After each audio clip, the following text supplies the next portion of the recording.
My name is James Paul O'Neill. I'm Medical Director for the Physician Associate Studies Programme here in the Royal College of Surgeons in Ireland.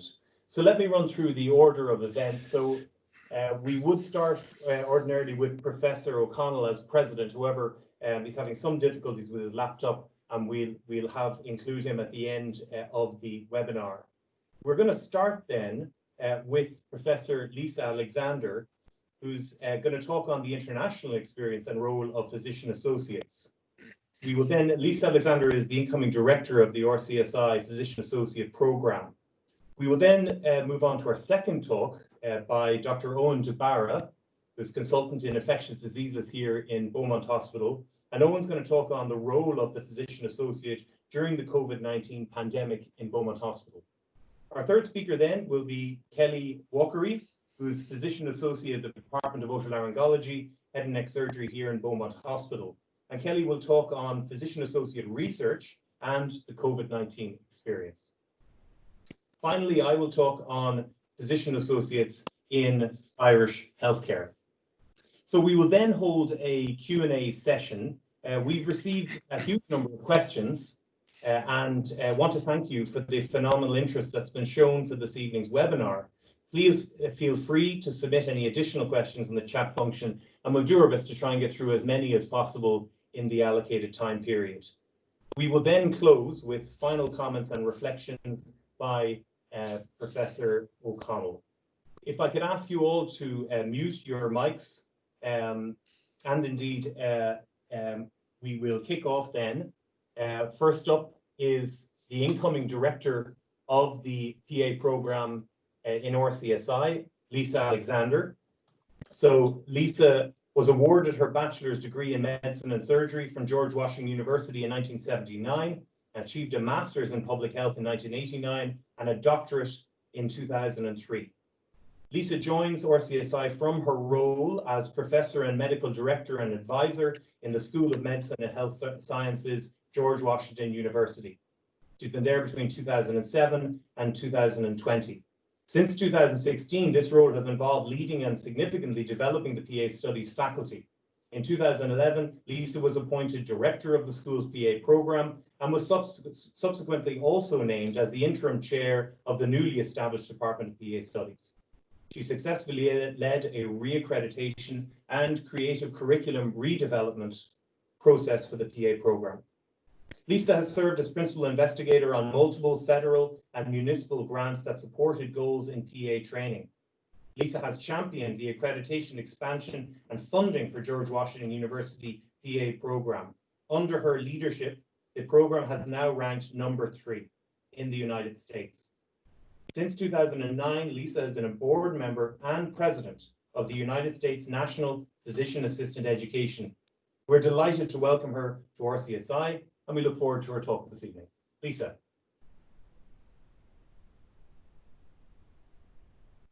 Thank you so much, Professor O'Neill, and welcome to all of my new colleagues. I look forward to joining the faculty of RCSI on September 1st, and I'm very, very excited to be able to share this information on the international expansion of PAs that is currently underway. And I have some information I think that you'll all be interested to hear about today. And thank you again for your interest in this topic.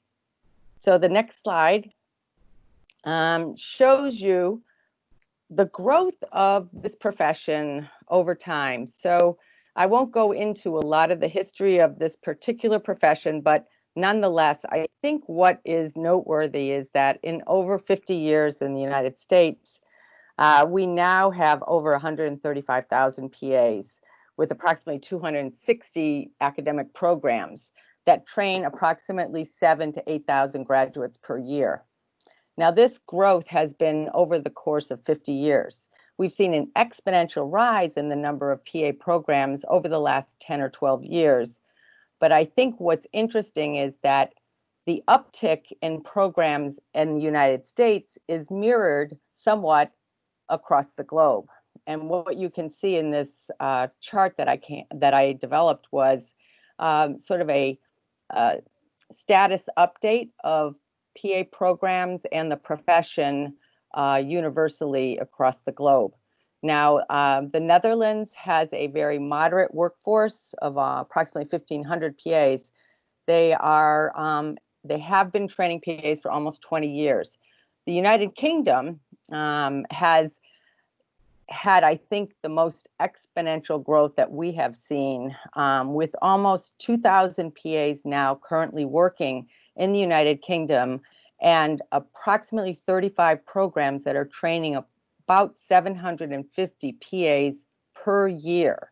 So that has happened in a relatively short period of time, but it tracks somewhat the exponential growth in the United States as well.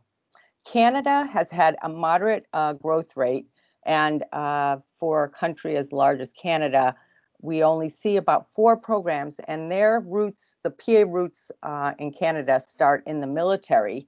That mirrors somewhat our history in the United States. I think that what's most impressive and exciting for us as a profession is this phenomenal growth across numerous continents. And the Euro-PA movement is something that has gained a lot of attention. And the folks in Germany and Switzerland are sort of spearheading a lot of that activity. And I think the other continent that has the most history and expansive scopes of practice is in Africa, where they have such healthcare workforce issues that clinical officers or physician associates have really taken up the lead. A lot of holes in rural medicine or even in urban medicine. Poised, I think, to be the next country to really establish a strong foothold for the profession. So in the next slide, Erica's gonna pull it up for me. So many of you may be saying, well, why is this explosive growth happening? And there are a lot of workforce issues that have come to bear on why PAs seem to be expanding, not only in their numbers, but in their scopes of practice. And I've listed a number of them here. One of them that I didn't list, but I'll talk briefly about, is just what some might say is the physician workforce issue itself. And there are many countries in which you see what they say is a decrease in the number of physicians that are practicing. Many would argue, though, that there's a maldistribution, especially in the United States, of specialists that seem to migrate to urban areas, and you see a dearth of specialists in more rural areas. But nonetheless, there are physician workforce issues that are impacting this, not only in the United States, but all over the world. Another reason why we're seeing these roles expand so much is that the continuity of care and the problem with handoff, so to speak, in medicine can cause medical errors. It can cause safety issues. And so a strong continuity of care has been one of the features of PA utilization that has really improved the quality of care. We see in the United States, at least, a huge growth area because of residency work hours restrictions. So I'm sure many of you who have been trained in medicine know that in the United States, there are limits now to the number of hours, and I'm sure that this is probably the case in Europe as well. We have an aging population, so that really does put a great deal of stress on the health workforce because of the complexity of these patients and the need for skilled providers to be able to manage the sort of multitude of specialists who are often involved with the care of an aging patient. PAs have demonstrated themselves to decrease wait times for appointments. The locum tenens problem is relevant for many health ministries because it's expensive. Use of funds for locum tenens is quite expensive, and when you're trying to balance ministries of health budgets, locum tenens can sometimes be a budget buster, if you will. Access to care, we talked about this notion of globalization is something that has also contributed. We see there's a lot of PAs that would like to work overseas and vice versa. So the healthcare workforce has become quite mobile. And one of the things that's interesting as well is this notion of disease-specific care. And that's oftentimes what you see where PAs can gain a foothold in a health system. And once they're utilized, the physicians and nurses start to realize the value that they bring to the healthcare setting. And in South Africa, it was the HIV/AIDS epidemic and the PEPFAR money that really provided the initial funding for PA training in South Africa. And right now, I think there are about 4 programs in South Africa. So that oftentimes is an impetus. And as you'll see later on, how PAs have become so nimble. That's one of the features of the profession. As you're trained as a generalist, you can be quite nimble. And in what we're going to see tonight is how PAs in Ireland have responded to the COVID-19 epidemic. Next slide, Erica. So some people in healthcare workforce areas have described health systems realignment to make room or at least provide the setting for PAs to work efficiently and effectively. And this notion of task realignment, one of the cornerstones is that you provide the right care for the right patient at the right place by the right healthcare worker. And what we see in so many countries is the elasticity of substitution, meaning how PAs can assume roles that had been previously been taken by other healthcare providers, whether it's a junior doctor, a resident physician, primary care provider.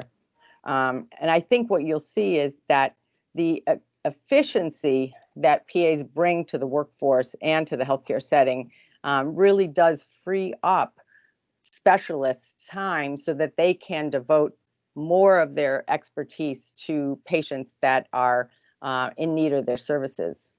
And the cost effectiveness is something that I think is attractive to a lot of healthcare policy folks, because we all understand that the primary objective of decision makers in healthcare ministries is to produce maximum health services at the minimum cost possible. And we aren't saying that PAs are a substitute for a physician, but they clearly are a healthcare team member who extends the services of a physician colleague. Next, Erica. And there's numerous workforce reports on PAs across the globe. One of them I think is relatively important here for our constituents in Ireland is that when you introduce a new healthcare team member to the workforce, there are probably best practices that could be followed, and these best practices have been generated through years and years of experience. And I can tell you from my own personal experience as a PA trained, I was in the 5th class of PAs at the university that I attended, and it was very, very difficult breaking into the healthcare system when PAs were relatively new. And in fact, I did my doctoral dissertation on the identity of the profession and what are some of the seminal tipping points over the course of the trajectory of a new healthcare worker. And I think one of the things that is the strategy that's been followed at RCSI was to introduce PAs into organizations and really fully inform the current staff about the profession, the scopes of practice, what the 10-year plan might look like as a profession becomes more legitimized within the healthcare system. And so we want to help to define the role of the PA within the team and communicate what the remuneration is going to be for PAs, help to understand the organizational vision so that PAs become part of the future, And there's a level of excitement, and I think that this is oftentimes seen in the students that are in the program, because they do feel like they're pioneers and they're helping to improve the quality of care that's delivered.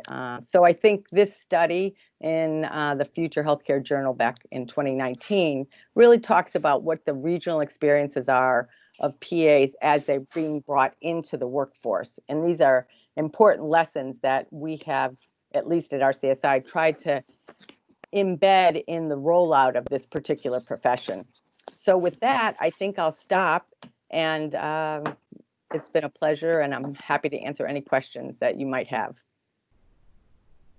That's great, Lisa. Thank you very much. We'll have the questions at the end of the presentation. Thank you for giving us that global perspective on physician associates. We'll move to the next speaker, as Dr. Owen DeBarra, consultant in infectious diseases here in Beaumont Hospital. So in Irish context, some people really thought that PAs were purely for surgeons. But as we can see from Lisa's presentation, PAs have a role globally, medically, surgically, in primary care, pediatrics, emergency departments. So Dr. DeBarra is going to give us the medical perspective. Just a little bit on Owen's background. He received his medical degree in Dublin and proceeded to gain specialist training in infectious disease and general medicine in Ireland and South Africa. In 2011, he took a post as research fellow and lecturer in the Department of Tropical Medicine and International Health at the Royal College of Surgeons in Ireland. He conducted malaria vaccine research work in Dublin and at University of Oxford.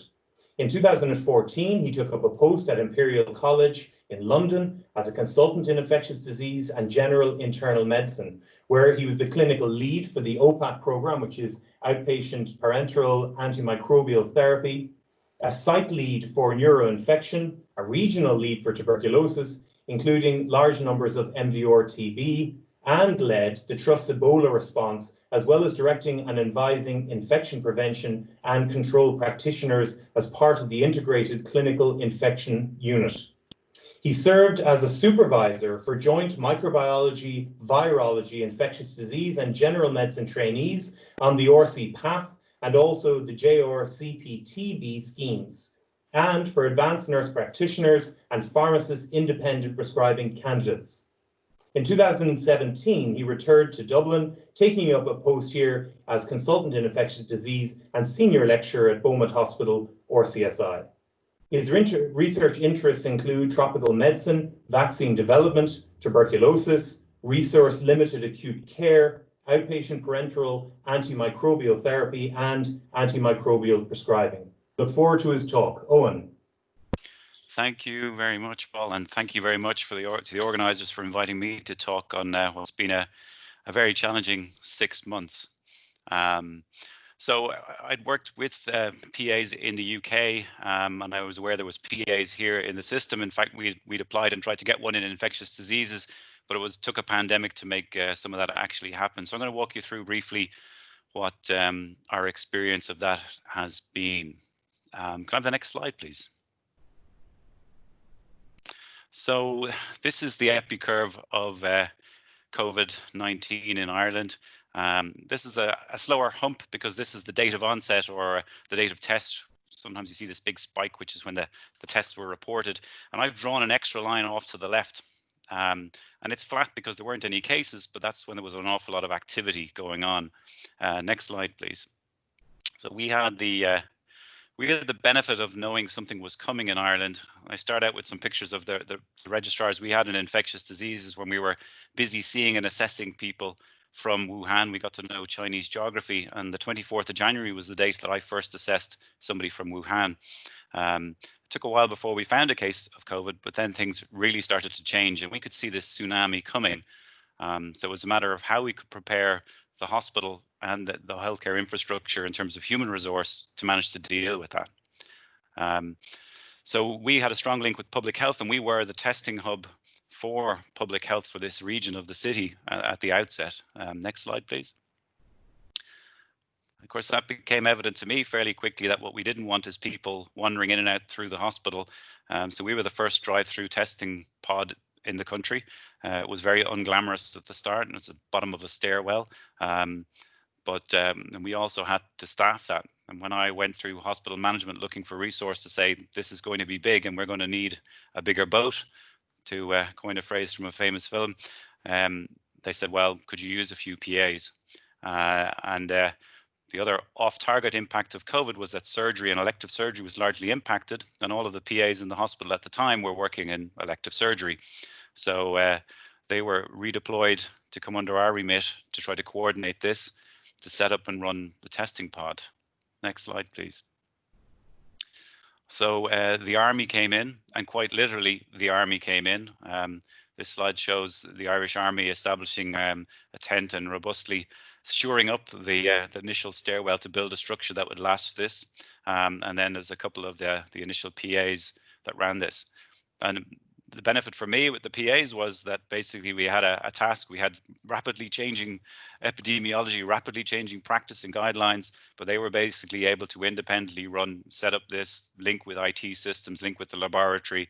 And aside from just offering to test initially the public health or the general community side of it, we also set about having the occupational health role, because there was healthcare workers to be tested as well. And they were able to really achieve all of that largely independently and do it very well. Next slide, please. Pretty rapidly, things took off in Ireland as they did in other places. Beaumont Hospital ended up being really in the eye of the storm with the largest number of cases that were confirmed nationally in our hospital. This had implications not only for that testing of community, but of course then testing of acute admissions into the hospital, but also the healthcare workers. So as outlined in the previous speakers, it's the issue of healthcare resource, and we had a challenge diverting staff to the frontline medical bits and the patients who were upskilling to being intensive care unit, and people really being deployed in many different areas. But the fact that we had that PA resource and that built to ultimately take in all of the PAs in the hospital, and ultimately rapidly get me to return to management and said, I need more PAs, to the point at which 4 more PAs were hired in short order to contribute to the running of the COVID response. Next slide, please. This graphic was mirrored in many other jurisdictions around the world. So the epi curve, but the dark red are the healthcare workers that were affected. The pink are the total number of cases. In Ireland to date, nearly 1 in 5 cases of COVID-19 were in healthcare workers, and we weren't any different here. And that meant that we were lacking a lot of healthcare workers early on in this epidemic. So we had wards that had to close, not because of lack of patients, but because we didn't have nurses to staff them, and we had areas and rotas where we didn't have doctors to staff them. So PAs offered an alternate team member, and the fact that there were some of them that weren't readily employed at that time meant also that they were a resource that could come in to the hospital system and fulfill these new roles that were evolving and developing through the pandemic. The other side of this is the large number of healthcare workers that were symptomatic and needed testing and assessment, which couldn't be done in a traditional way in an occupational health department. It was also done in our pod. So the PAs not only were testing community, they were testing healthcare workers and assessing them as well, performing that clinical assessment on acute and possible recrudescent cases, as we thought at the time, was this happening and people getting complications.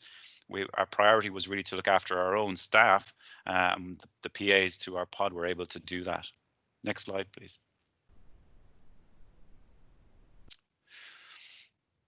Encompassing all of the other roles that they had, we, together with the microbiology department and the IT department, developed a COVID dashboard. So using the IT infrastructure in the hospital, we needed to suck in all this different information about how many patients were getting tested, how many staff were getting tested, where the positive cases were, and critically putting up those figures that offer so much hope to people, the number of people recovered or denotified, and trying to plan where we were in the setting of the pandemic. And it's another area that, guess what? Yeah, PAs ran this system. So ultimately, 2 of the PAs were dedicated much of their time to coordinating, collecting the data on the patients, the numbers, linking with different wards, patients that could be recovered onto the system.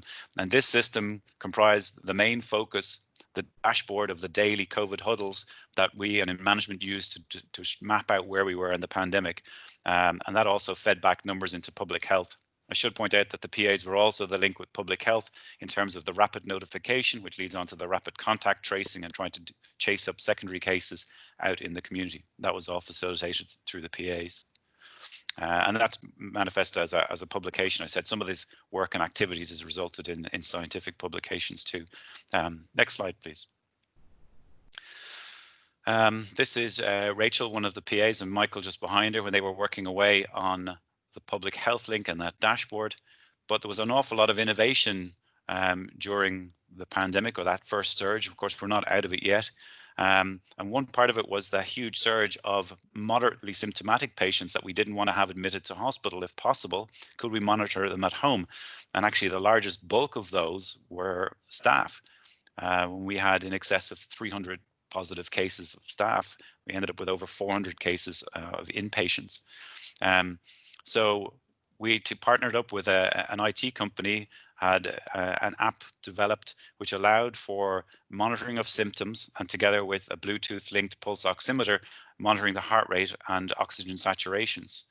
So Rachel here was monitoring a pod, and this was used in the Irish Times. They did a video on this at the time, that all of those positive cases, mainly staff that we had as outpatients, were monitored on a 4 times daily. They do update their symptoms and their observations, and the system could flag to her if somebody's saturations were dropping, or if somebody was flagging their symptoms were changing. She could then call them, bring them into the pod or the COVID area for assessment or further investigations.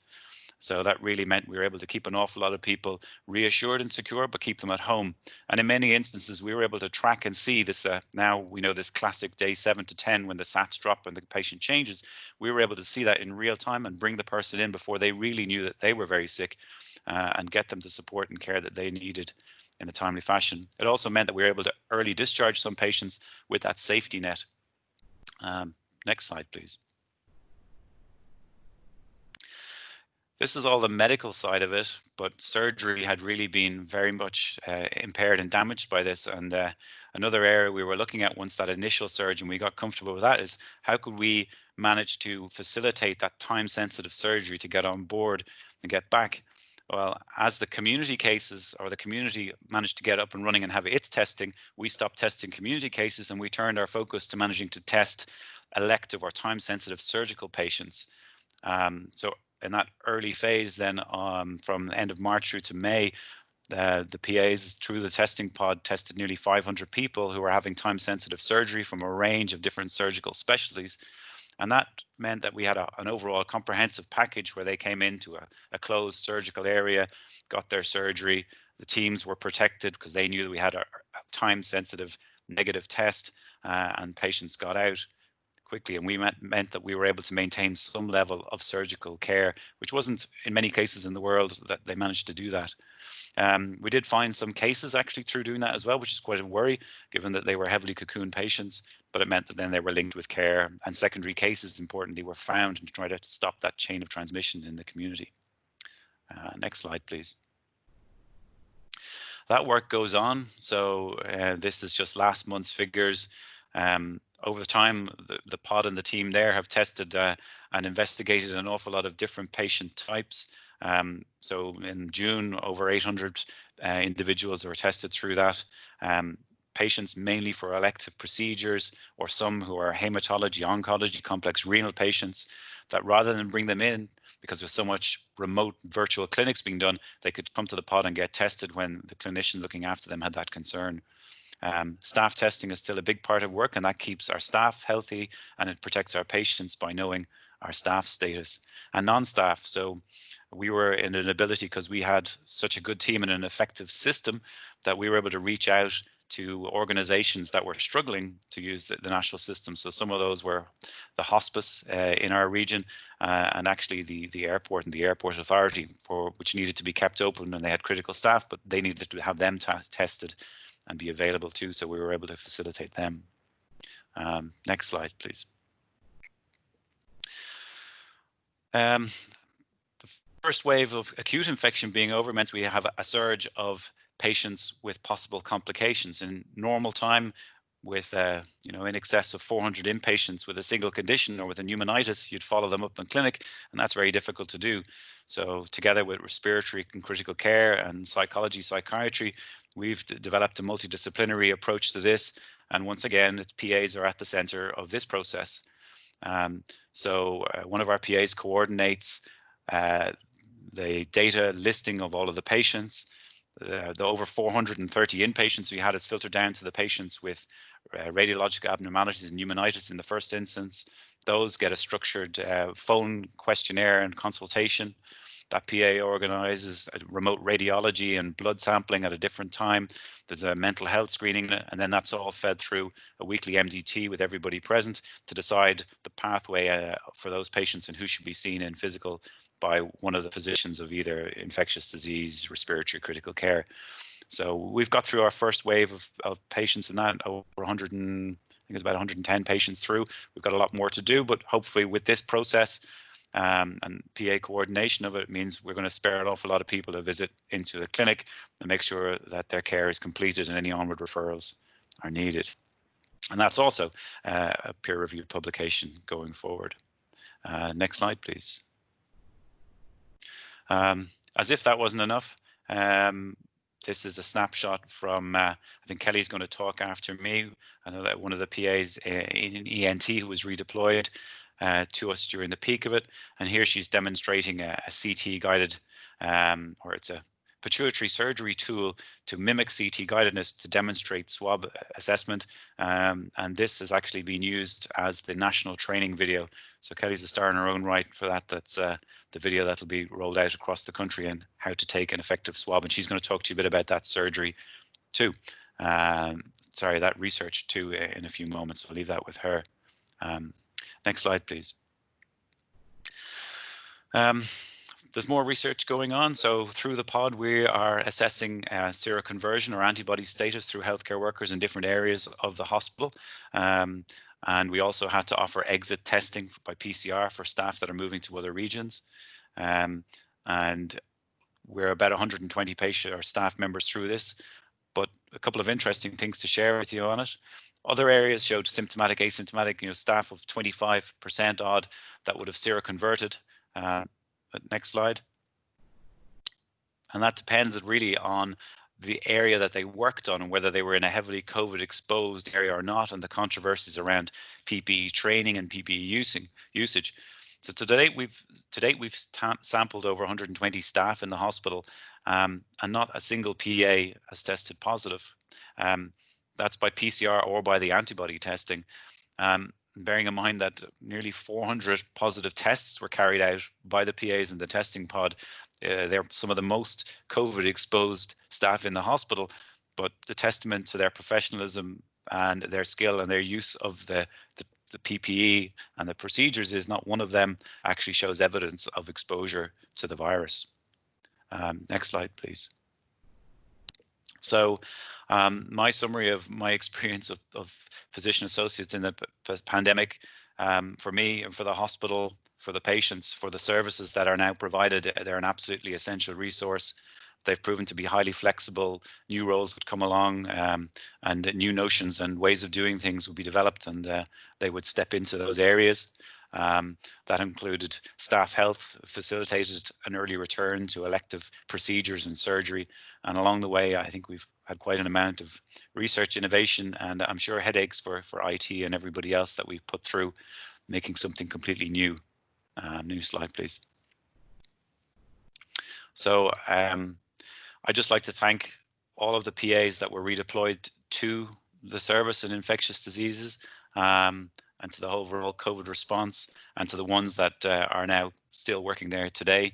It's a quote from Charles Darwin of not the strongest of the species that survives, but the one that's the most adaptable to change. And that's certainly, that adaptability is what I've seen through the pandemic. And I'd really like to thank the PAs that have worked so hard on this. And I know many of us haven't had a day off or a couple of days off, or certainly not a normal holiday since this started. And I hope we get to a point when we can do that soon. So, and thanks very much for the opportunity to talk tonight. Thank you, Owen. That was a remarkable presentation. Congratulations to you and to all your colleagues. I think it's fair to say that all of your work has saved hundreds, if not thousands, of lives over the last 6 months. And it's also fantastic just to see this key role that PAs played and their professionalism during this process and during this pandemic. So with that, we will move on to Kelly. So Kelly Walkery is an honours graduate from University College Dublin from Science and a graduate of the Physician Associate Studies at the Royal College of Surgeons. Kelly is a member, a much valued member of the Department of Otolaryngology, Head and Neck Surgery, and she's going to talk to us on her Physician Associate Research and COVID-19 experience. Kelly. Thank you, Prof. O'Neill, and good evening, ladies and gentlemen. My name is Kelly Walkery. I'm a Physician Associate in Otolaryngology, Head and Neck Surgery in Beaumont Hospital, and I'm very delighted to be talking to you this evening a little bit about Physician Associate Research on the COVID-19 experience. Next slide, please. So a little bit about me. As Prof. O'Neill said, I studied physiology in University College Dublin. It was a 4-year degree and I graduated with a second-class honours. Following on from this, as many young people do, I had to think long and hard about the type of career I wanted to follow. I chose to study Physician Associate Studies for a number of reasons, but primarily it was the patient interaction. Physician Associates are involved right from clinical examination to diagnostics and management of the patient. Our scope of practice is quite varied and day-to-day working life can be very different depending on what specialty you're working in. And it also has quite an attractive work-life balance, which is also important. Next slide, please. So my current role, I work in the Department of Otolaryngology and Head and Neck Surgery here in Beaumont Hospital. So I work with 7 different consultants. I do lots of different things. Surgical assistants, one working with Prof. O'Neill and Head and Neck Surgery, and that can be from minor cases to complex cancer cases also. I work across 7 different ENT clinics, from general ENT to pediatrics to neuro-otology and pituitary. And in these clinics, I see return patients. These cases are then presented to either senior registrar or attending consultant, and together we'll develop an appropriate management plan for that patient. Aside from taking histories and performing physical examinations, I also perform clinical skills such as fiber optic nasendoscopy, microsuction, tracheostomy tube changes, excisional biopsies, and also any other procedures that would be outlined to me by the attending consultant. As you may be aware, ENT has quite a long wait list and it can be an issue across different hospitals. We're always looking for new ways to try and reduce this wait list, and one initiative that we've developed here in Beaumont Hospital is an audiology fast track clinic. So this is for patients that are referred to our service with hearing issues. I work alongside a lead audiologist here in Beaumont Hospital and head of department, Professor Rory McCann-Walsh. These patients go to the audiology department and have a hearing test. Based on that hearing test, I sit down with Prof. McCann-Walsh, and together with the protocol that we've devised, these patients are appropriately managed. I also work in the nasal fracture bone clinic, and this is on Fridays, along with senior registrar and attending consultant Mr. Shine. And here we perform manual nasal manipulation when appropriate. And it's probably one of the most favorite clinics that I work in, as it's quite hands-on, and you never really know what type of patient you're going to get on the day.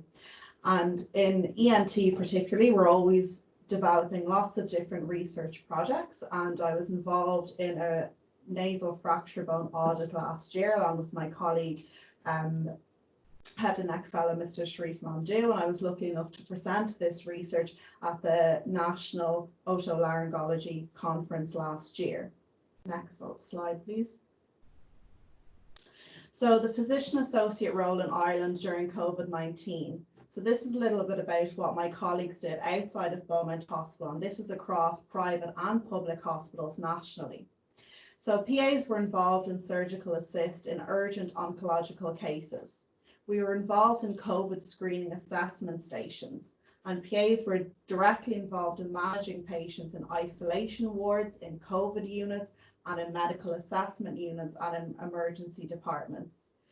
We were involved in virtual OPD clinics, and this is something that was a new development for lots of hospitals across the country, as it wasn't safe for patients to physically come into the hospital. So we developed virtual clinics, and this allowed PAs to appropriately triage certain patients, whether they were needed to be seen physically in the clinic or whether they were appropriate patients to have a phone call consultation. And this significantly reduced service footfall, particularly in Beaumont Hospital, which was the main message during COVID-19, making sure that people were at home and staying safe. PAs were also involved in pre and post-operative assessment of patients. We would make sure that patients were appropriately managed before surgery, and then we're also able to help out if they had any post-operative complications. And PAs, along with clinical nurse specialists, were involved in developing cardiac clinics in certain private hospitals that allowed for patients with specific cardiac issues to present to this streamlined pathway. Next slide, please. So a little bit about the COVID-19 pod, as Dr. DeBar spoke about, and we saw those nice images of our lovely glamorous stairwell in Beaumont Hospital.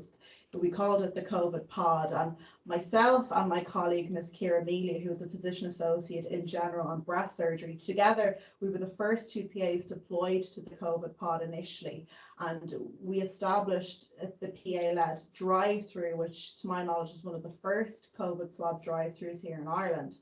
This was a very efficient way of being able to test patients without physically bringing them into the hospital, and it also allowed for us to keep ourselves safe as the patient interaction was very limited.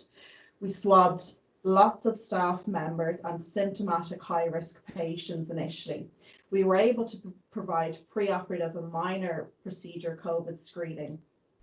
And together this unit developed quite quickly in such a short space of time, and saw 9 PAs forming a fully functional unit, and we had help from our speech and language therapists, from nurses and also HCAs, and we had fantastic admin support also. Aside from just swabbing, we also managed the COVID-19 results, and as Dr. DeBar spoke about, the COVID-19 database along with microbiology, and we inputted information so we were able to track where in the hospital these COVID patients were and the results of patients tested in the hospital. We're also involved in notifying patients of their COVID results, either positive or negative. And then before we had developed the COVID-19 monitoring app, we used to call these patients by phone almost every day. We check in on them. We had a checklist of symptoms which we'd go through with these patients to ensure they were well, as it may not have been appropriate to physically admit the patient, but we needed to make sure that they were okay in the community at home. So that brings me to present and where the pod is at the moment. There were 10 PAs altogether working in the pod. We had 6 PAs who already worked in Beaumont Hospital, and there were 4 additional PAs hired on the back of COVID-19. So following on from calling these patients, we did manage the COVID-19 app, which allowed us to monitor these patients 4 times a day, and we were able to see whether there were any trends or issues with these patients, and then they would then be escalated and managed appropriately with any supervising registrars.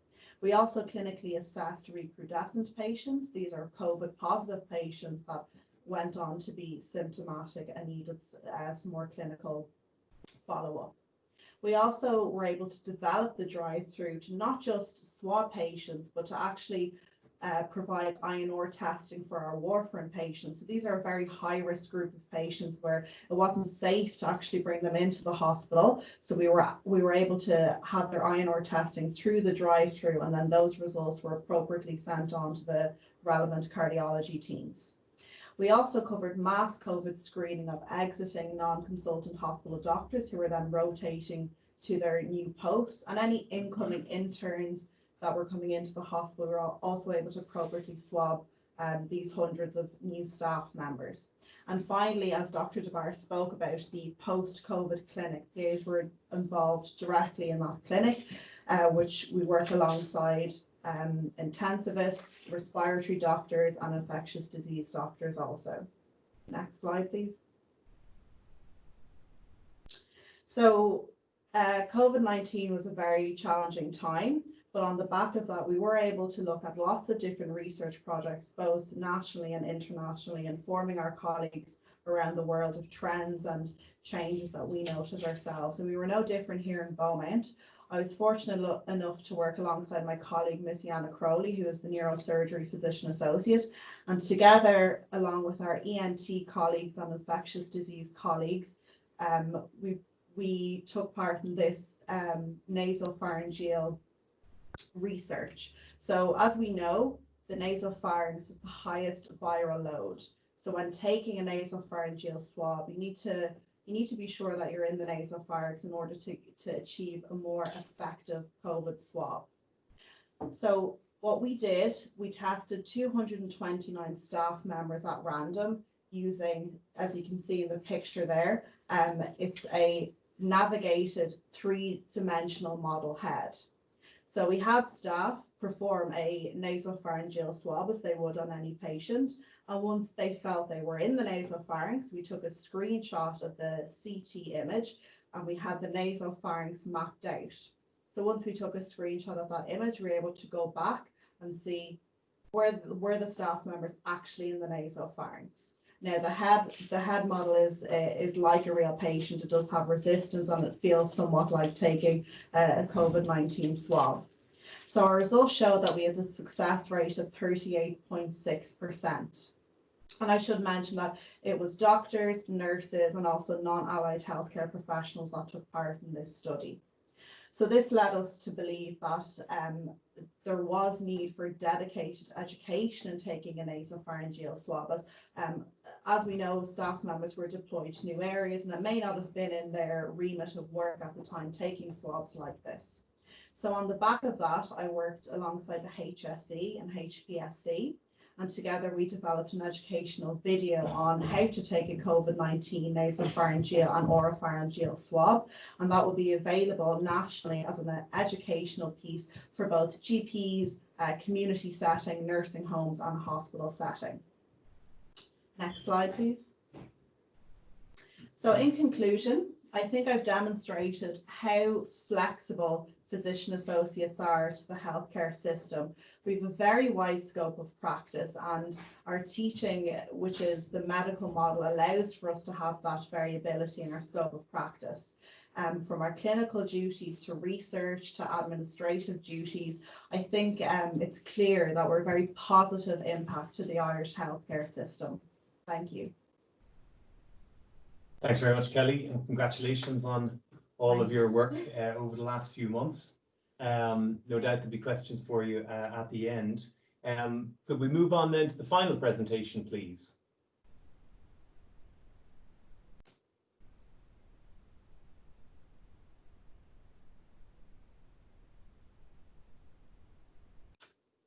Thanks, Erica. So the final talk is Physician Associates in Irish Healthcare. Next slide, please. So what is a physician associate? It's a healthcare professional trained at a graduate level, qualified to provide medical services to patients within the defined scope of practice of their supervising medical or surgical or general practitioner. Next slide, please.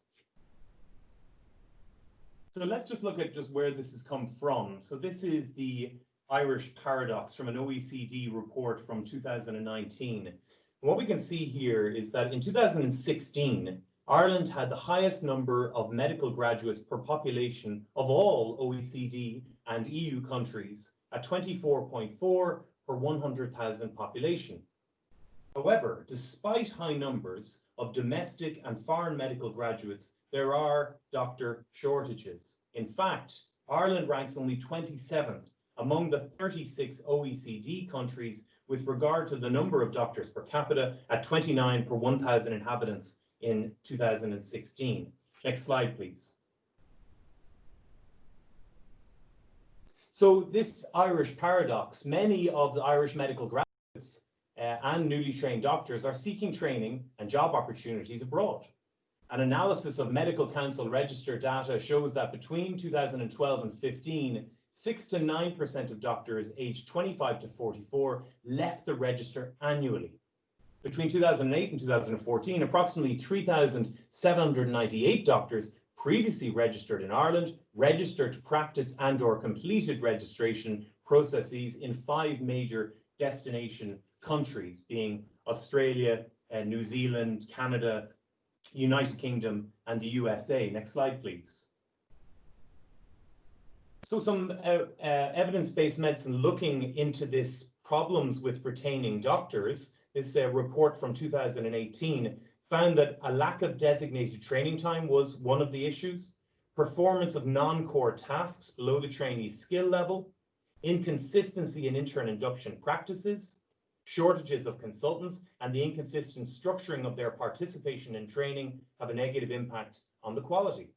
And where did they get that from? Well, in 2018, 400 of 3,140 permanent consultant posts were either vacant or filled on a temporary or agency basis. Next slide, please.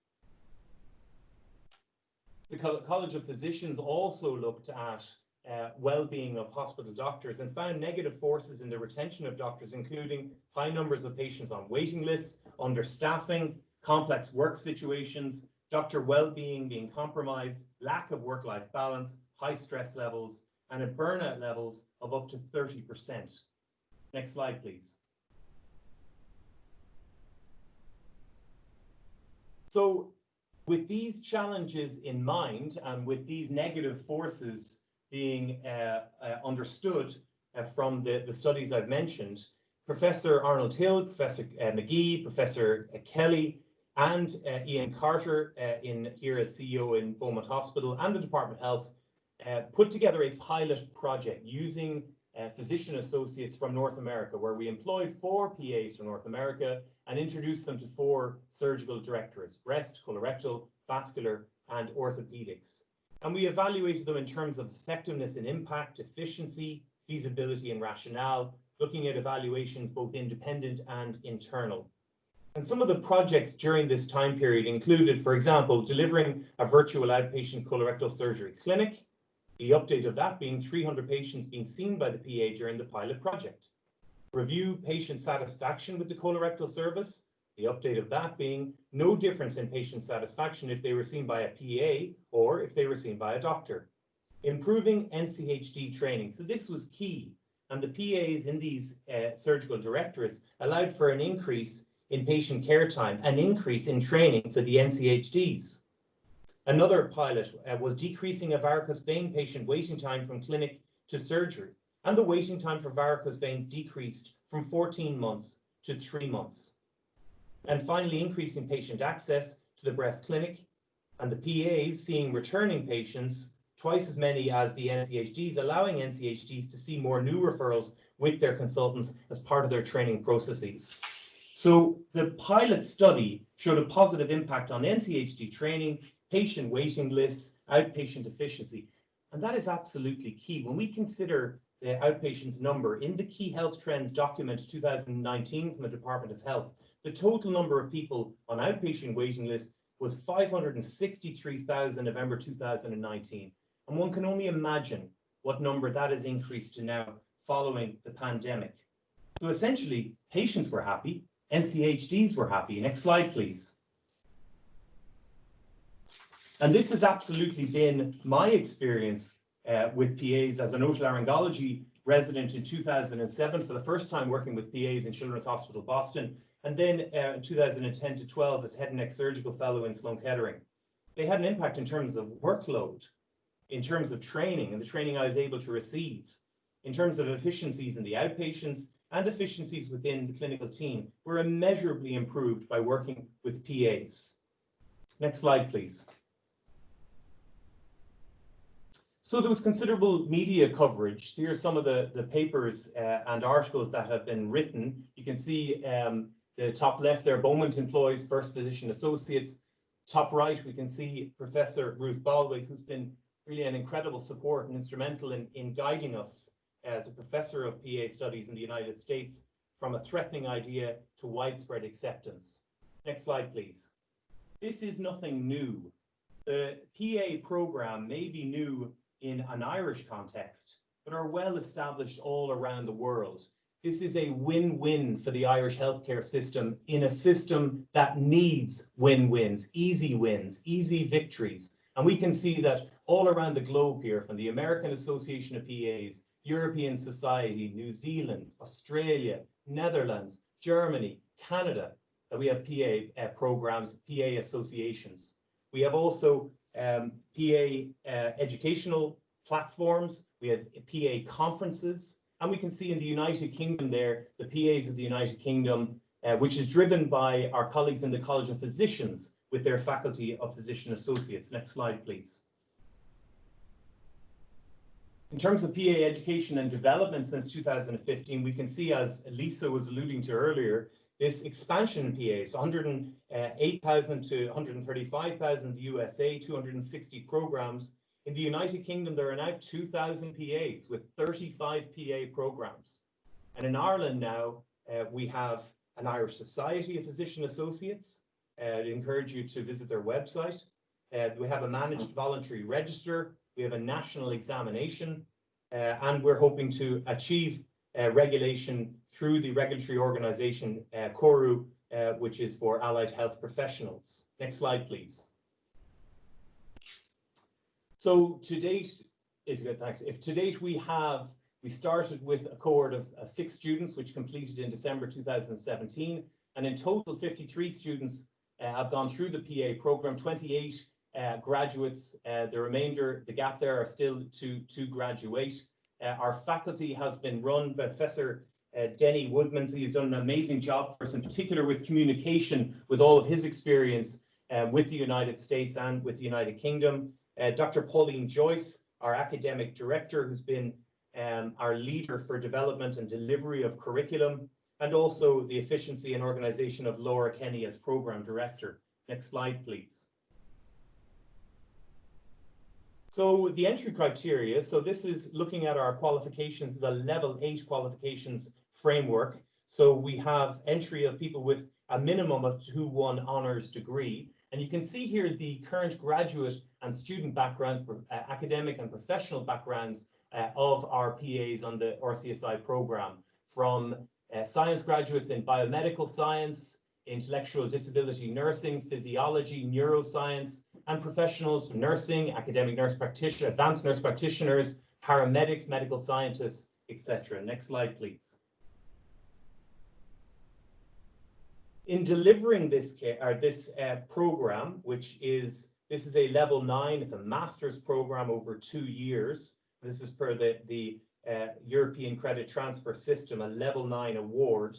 We have a spiral curriculum, and you can see here modules run over the 2-year period, but with a continued clinical practice throughout. And looking at those modules, next slide, please.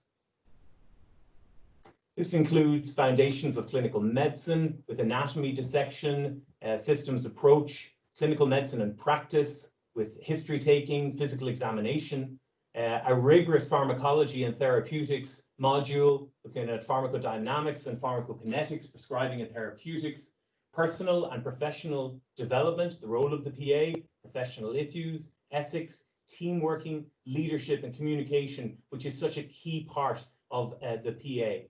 And evidence-based practice in healthcare. Next slide, please. The PA trainees have clinical rotations in medicine, surgery, a minimum of 1,600 hours, case presentations, OSCE simulations, long case simulations, and clinical skills passport. And assessments then in MCQ, short case, clinical examinations, assignment presentations, long cases, and are examined by medical and surgical consultants. Next slide, please. What is essential is that in terms of what we teach, but also how we examine, and this is photographs from March 2019, where we invited our colleagues at the NCCPA, which is their certificate body for the United States PAs, and the Faculty of PAs in the United Kingdom, to help us generate questions for the Irish examination, to make sure that we examine the way that PAs in the UK and the United States are at the same level. Next slide, please. So employment. So there have been this photograph here of Professor Hill with the first PAs employed at Beaumont in 2018. We can see that PAs have been employed in colorectal surgery, GI surgery, but also in medical specialties as well, respiratory care in Bon Secours, primary care, emergency departments. We've currently 10 PAs that are working in Beaumont Hospital.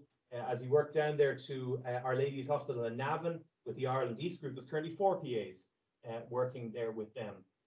So you can see the expansion here of PAs, and we have queries and questions on a weekly basis from teams around the country that want a PA, in particular those who have worked with PAs in the North American system. Next slide, please. So my neurosurgical colleagues were very keen that we would outline from their perspective the positive impact that Yana Crowley's had as a PA for neurosurgery. And we can see here just the many contributions that Yana has had, and looking at her day-to-day role here, from ward rounds to MDT meetings to points of contact for MDT patients and family, admissions, discharges, providing cover for interns and SHOs,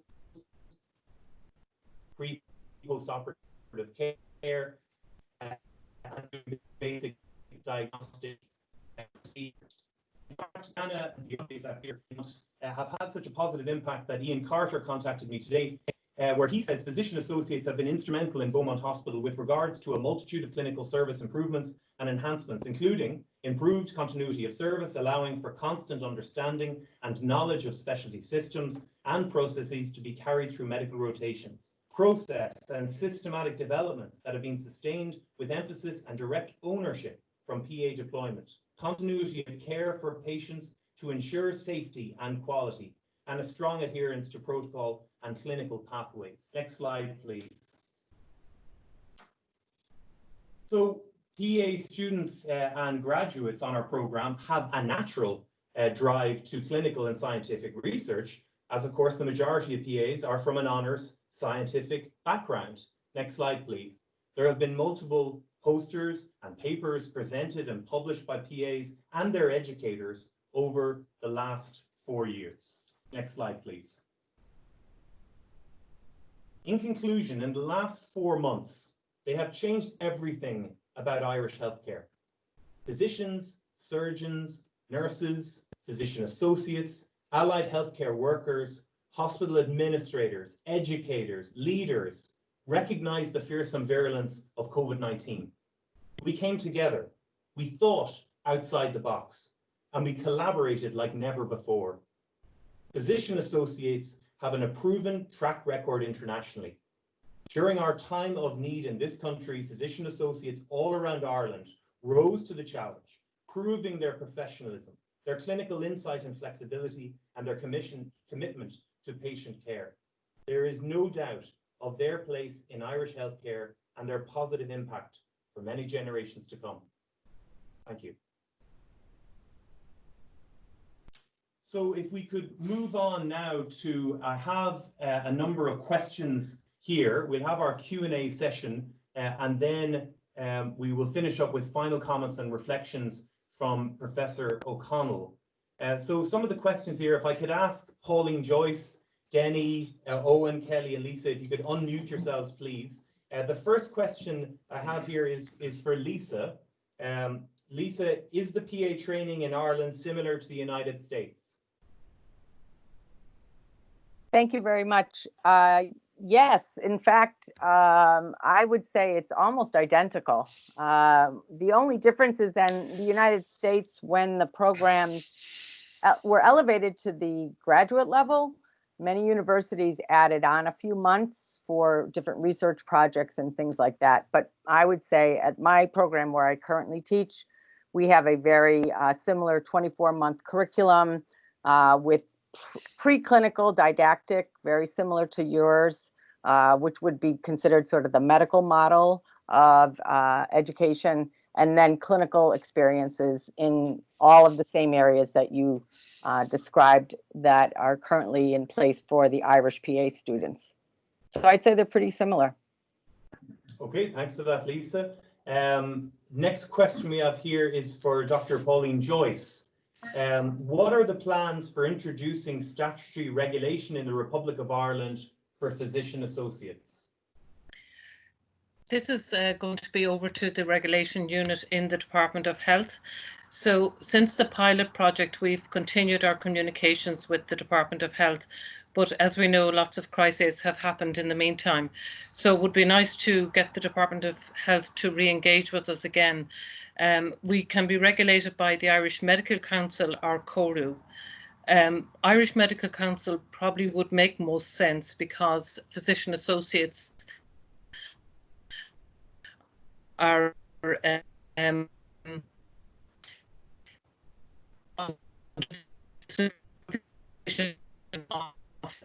consultant or GP, and it doesn't take it's not our say, it's over to the regulation unit at the department.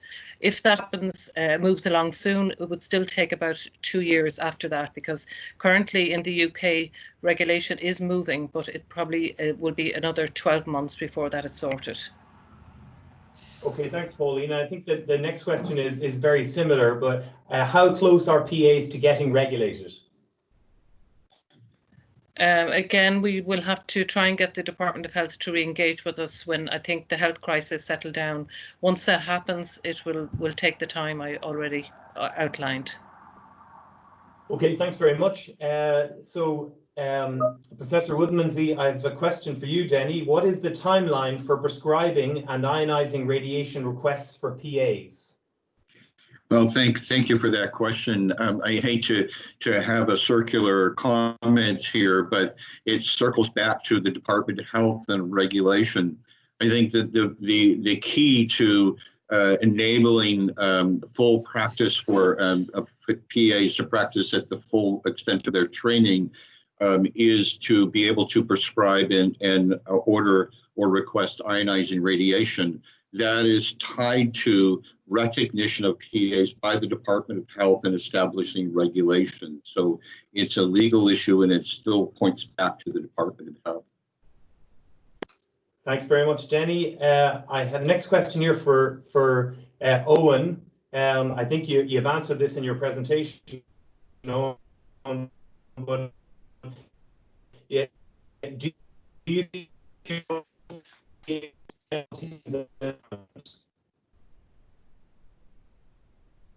Owen, did you get that? Sorry, you broke up there just at the last bit of the question. Would you mind repeating it? Sure, yeah. I was saying, I think you've answered this certainly in your presentation, but do you see a role for PAs in medical teams in Ireland? Yeah, absolutely. And even pre-pandemic, I was advocating to get a PA into the infectious disease service. I would see in my particular area a role in terms of care of HIV and TB patients. And I'm managing large cohorts of both, and that's the area that I saw as particular interest. But I think having worked alongside them here, there's any variety in any area is ripe for PA in the medical profession as well. Okay, thanks very much. Kelly, I've a question here for you. Do PAs do night shifts like interns, SHOs and Regis? No, we don't. Here in Bowen Hospital, I work a 39-hour week, Monday to Friday, along with my PA colleagues. Now, your hours can vary depending on the service you're in and the particular needs of that particular service. However, during coronavirus, we worked Monday to Sunday, including bank holidays. So our hours did change. We're able to adapt to that, but no, we wouldn't work nights, and we're not on any on-call rota. Okay, great. Thanks, Kelly. There's a question here that's for myself. Having spent the last 2 years in Toronto on fellowship, PAs are an integral part of the division. Have the RCSI looked to expand their roles from clinics to consider them for surgical assistance, for example, robotic assistance?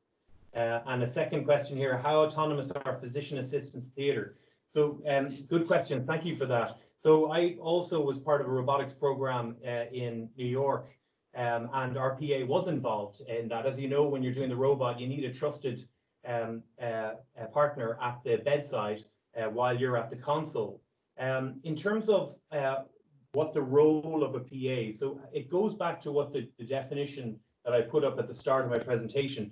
providing services within the defined scope of practice of the supervising medical and surgical consultant. So certainly in theatre, PAs and Kelly, who works with me, has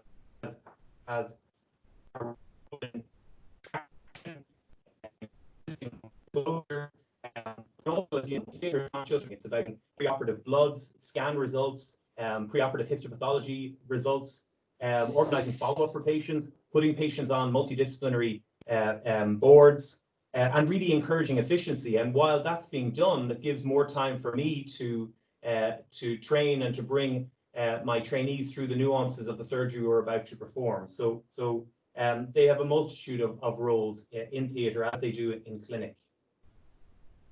Okay, so I think in the interest of time, we may now close and look for final comments from our president, Professor O'Connell. Thank you, Paul, very much. And thank you to all the speakers. I'm sorry I had a little technical difficulty for the first time with Microsoft Teams getting on. I think it's because I've got about 4 different communication programs that come up and I had to reinstall Microsoft Teams. So that's why I was not with you at the very start. But I've heard all of the presentations. And of course, every crisis brings opportunities for change. And I think how the PAs have responded to the COVID crisis has really emphasized what an essential resource you now are within our healthcare system, how adaptable, how flexible, and how you're able to multitask. And I think this flexibility is key. The ability to support the teams and give continuity of care is very important. And I see a very bright future for the PAs in our healthcare system. The points about regulation are well taken. As you know, they're not yet regulated in the UK, but it's ongoing with the GMC. I would take the point that it is probably better if we go down the IMC route rather than CORU, but that remains to be worked out. You can be assured that RCSI is committed to supporting the PA programme and particularly in gaining professional regulation and also supporting continuing professional development. Lastly, I would just want to say that we've had now 20 of these weekly webinars since March. They were a reaction to the COVID response to the COVID crisis to keep our alumni members and fellows informed. They have been extraordinarily successful. We've had more than 2,500 people log in live. We've had more than 5,000 requests for downloads of the recorded episodes, which is a multiple of what we would have expected from other forms of communication. And so it is really something that we're going to look forward to continuing, albeit we hope not talking about COVID very much in the future. I suspect it's going to be just something, if we can escape a second tsunami, that we will just come to terms with it, and it will be something in the background that we will cope with as we cope with all other medical, chronic medical and acute medical illnesses. In any event, this is going to be our last webinar for the summer. Like the PAs, most of us have not had any break since February. And so I hope that those of you who have listened in, and I looked at it, you had 134 people listening in live tonight at one point, which shows just how interested people are. But I hope people will get some downtime, some time with their families. I don't know, looking out my window, will there be much sunshine, but there you are. And we will resume in September in the next semester. The format, I think, will be that we will look to use it as a form of continuing professional education, and we'll look to the various disciplines to give CPD in their own format. Perhaps with a 3 or 4 weekly presidential forum, looking at what are the most important aspects of the topics of the week or the month. So with that, Paul, thank you very much for, and all the speakers for an excellent presentation and very interesting forum tonight. And I wish you all good health and some R&R over the next couple of weeks. Thank you. Thank you, President. And to reiterate our thanks to all the speakers this evening for all the work that went into these talks. Also to thank our faculty, Professor Woodmansey, Dr. Joyce, Laura Kenna, and indeed Professor Hill, Professor Hannah McGee, and Professor Kelly. To thank Surgical Affairs for their work as well. And to all of you who sent questions in. Thank you very much and good night.